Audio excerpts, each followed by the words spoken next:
بعد ما عرفنا نقاط القوه والضعف اللي في شخصيتنا والقيم اللي احنا بنتحرك على اساسها والكابابيلتيز اللي بتميزنا، جينا بعد كده اتكلمنا عن الكارير اللي احنا حابين نشتغل فيه. الخطوه المهمه دلوقتي انك تعرف تربط الحاجات دي كلها بالشغل اللي يناسبك.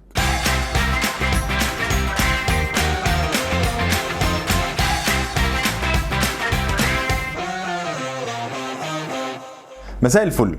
في الحلقات اللي فاتت اتكلمنا عن السيلف اويرنس بشكل كبير، عرفنا ايه هي الفاليوز وايه هي الكابابيلتيز بتاعتنا اللي بتميزنا، وايه هي الاكسبيرينسز والانترستس بتاعتنا، وكمان اتكلمنا عن الميشن.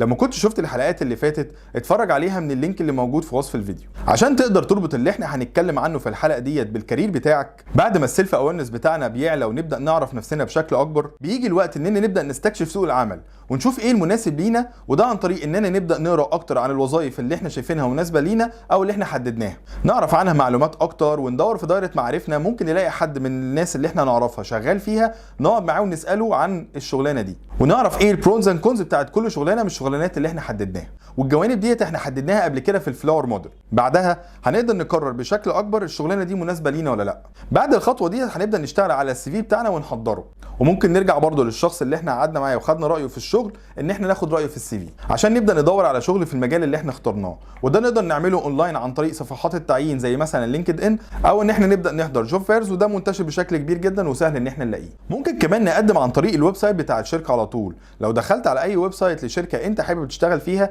هتلاقي صفحه اسمها كاريرز، ممكن تدوس عليها وتقدر تعمل ابلود للسي في بتاعك، وكمان تقدر تدخل البيانات بتاعتك عن طريق الابلكيشن اللي بيكون متاح على الويب سايت. واحده من الحاجات اللي هتميز الجوب فيرز ان انت لما هتروح هتقدر تعمل نتوركينج بشكل قوي، وكمان يبقى عندك فرصه ان انت تقابل الاتش ار من الشركه دي. ممكن كمان تقعد تتكلم معاهم وتاخد رايهم في السي في بتاعك، وكمان تاخد رايهم في الشغل في الشركه، وان كانت الكابابيلتيز بتاعتك مناسبه للريكوايرمنتس بتاعت الشركه او لا.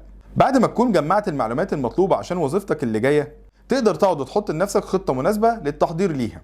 الخطه دي هتتضمن الاديوكيشن اللي انت محتاجه عشان خاطر تقدر تجوين الشغلانه ديت بشكل سهل. تقدر كمان تحدد السي في بتاعتك ناقصه ايه عشان تتقبل في الانترفيو، وطبعا ما تنساش حاجه زي كده لازم يتحط لها خطه زمنيه، واللي بعدها هتكون جاهز للتقديم، ونسبه قبولك ان شاء الله في الشغلانه هتبقى عاليه. ونشوفكم الحلقه الجايه.